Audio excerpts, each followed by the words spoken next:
Donald Trump राष्ट्रपति चुनाव जीतने के बाद से ही पनामा नहर पर कब्जे की बात कर रहे हैं और अब उनकी धमकी का असर भी नजर आने लगा है। पनामा ने पनामा नहर से गुजरने वाले अमेरिकी सरकारी जहाजों के लिए शुल्क समाप्त करने पर सहमति जताई है। अब दोस्तों, बिना पैसे दिए पनामा नहर से गुजर सकते हैं अमेरिकी सरकारी जहाज।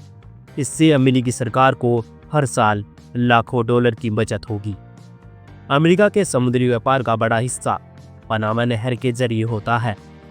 डोनाल्ड ट्रंप राष्ट्रपति चुनाव जीतने के बाद से ही पनामा नहर पर कब्जे की बात कर रहे हैं। ट्रंप आरोप लगा रहे हैं कि चीन पर्दे के पीछे से पनामा नहर का संचालन कर रहा है। दोस्तों, जब ट्रंप शपथ ले रहे थे, उन्होंने कहा था कि पनामा नहर को हमने उपहार में दिया था, लेकिन अब इसका संचालन चीन कर रहा है। हमने इसे चीन को नहीं दिया था और अब हम इसे वापस लेंगे।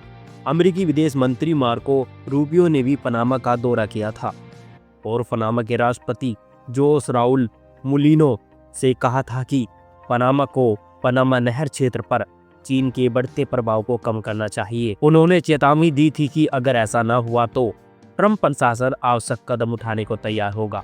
पनामा नहर विश्व भू राजनीति में अहम मानी जाती है। यह 82 किलोमीटर लंबी नहर अटलांटिक महासागर और प्रशांत महासागर को जोड़ती है। पूरी दुनिया का 6% समुद्री व्यापार पनामा नहर से ही होता है। अमेरिका की अर्थव्यवस्था के लिए पनामा नहर बेहद अहम है, क्योंकि अभी न्यूयॉर्क से सैन फ्रांसिस्को जाने वाले मालवाहक जहाज़ों को पनामा नहर के जरिए दूरी 8,370 किलोमीटर पड़ती है। लेकिन अगर पनामा नहर की बजाय पुराने मार्ग को माल भेजा जाए तो जहाज़ों को पूरे दक्षिण अमेरिका देशों का चक्कर लगाने के बाद सैन फ्रांसिस्को जाना होगा और यह दूरी 22,000 किलोमीटर से ज़्यादा होगी। अमेरिका का 14% व्यापार पनामा नहर के जरिए ही होता है। कह सकते हैं कि अमेरिकी अर्थव्यवस्था के लिए ही पनामा नहर लाइफलाइन का काम करती है। अमेरिका के साथ ही दक्षिण अमेरिकी देशों की बड़ी संख्या में आयात निर्यात भी पनामा नहर के जरिए ही होता है।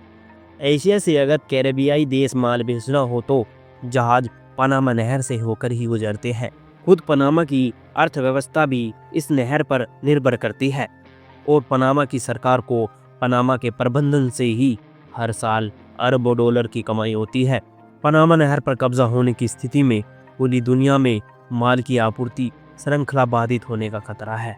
पनामा नहर का निर्माण साल 1881 में फ्रांस ने शुरू किया था, लेकिन इसे साल 1914 में अमेरिकी द्वारा इस नहर के निर्माण को पूरा किया गया। इसके बाद पनामा नहर पर अमेरिका का ही नियंत्रण रहा, लेकिन साल 1999 में अमेरिका ने पनामा नहर का नियंत्रण पनामा सरकार को सौंप दिया। अब इसका प्रबंधन पनामा कैनाल अथॉरिटी द्वारा किया जाता है।